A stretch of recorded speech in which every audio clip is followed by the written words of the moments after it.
Hello, and welcome to the MHS PSAT 10-Day Challenge, Day 2. Today we'll be focusing on the writing and language test. And again, please remember that the PSAT test is scheduled for October 13th. And if you've signed up, it's best to prepare as much as we can to get ready for that.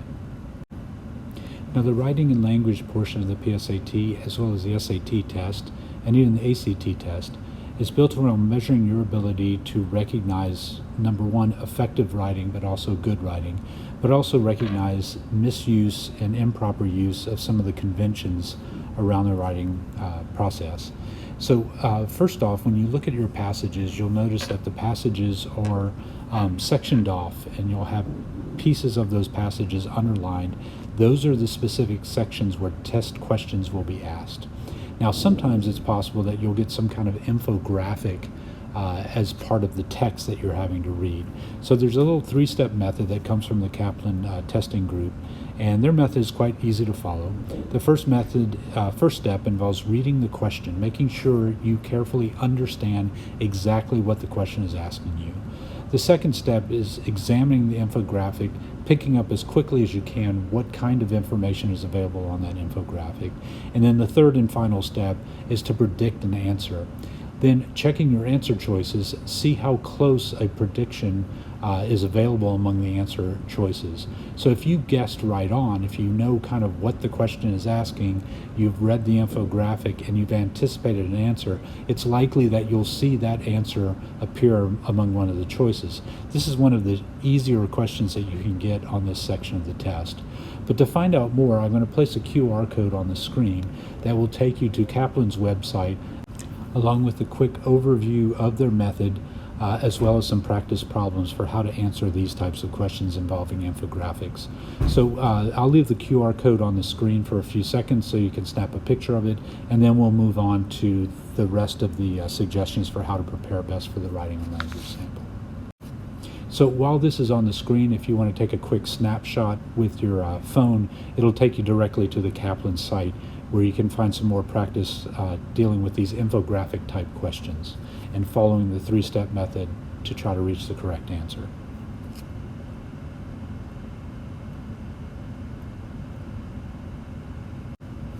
Another type of problem you'll encounter in the writing and language has a lot to do with making sure that as you read through the passage and you identify the issue or whatever it is that the question is trying to ask you, you need to try to eliminate as best you're able any of the answer choices that seem not at all to be addressing the question at hand.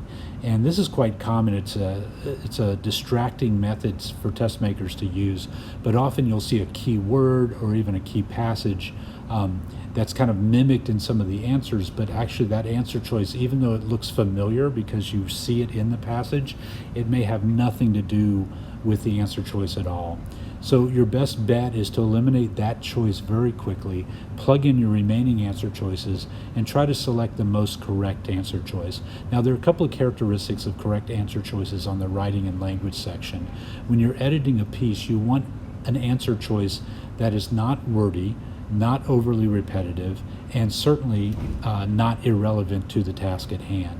So you want the choice that is most concise, most closely worded, most carefully worded, and most consistent with what the question is asking you to do. And again, I'll post a QR code so that you can look at some additional work with conventions, basic conventions that are tested, and errors that often come up in some of these test questions, as well as a lesson about how to eliminate choices. And again, this is through the Kaplan Testing Agency. So here's the QR code on your screen. Again, you can click that with your camera and it'll take you to the Kaplan website where you can practice and see some more questions of this type. The third and final strategy we'll cover for day 2 and the writing and language questions on the PSAT is the idea of brevity or briefness. So if you're stuck deciding between a couple of answer choices or even 3 answer choices on the writing section, I want you to go for the shortest, simplest one that you can find.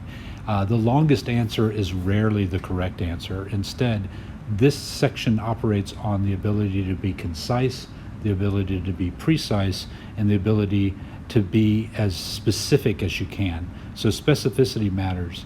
So if you take a look at the QR code that pops up here, you'll see some examples. But what I want to do is talk about how the structure of this particular section of the test involves 4 passages.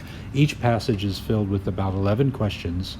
And the types of passages you'll get will be 3 different types: argumentative, informative or explanatory, and finally a nonfiction narrative. Okay, so what you'll notice is that some of the questions involve a little bit of critical thinking on your part, a little bit of deciding upon what is the best way to word something. And so again, thinking about those terms of brevity, but conciseness and specific conciseness. Those are all good strategies to use. So I'll put the QR code up there for you, and if you want to click a picture on that, it'll take you to some more information on the Kaplan website that can help you with this portion of the PSAT. We'll be back tomorrow with some additional hints as well.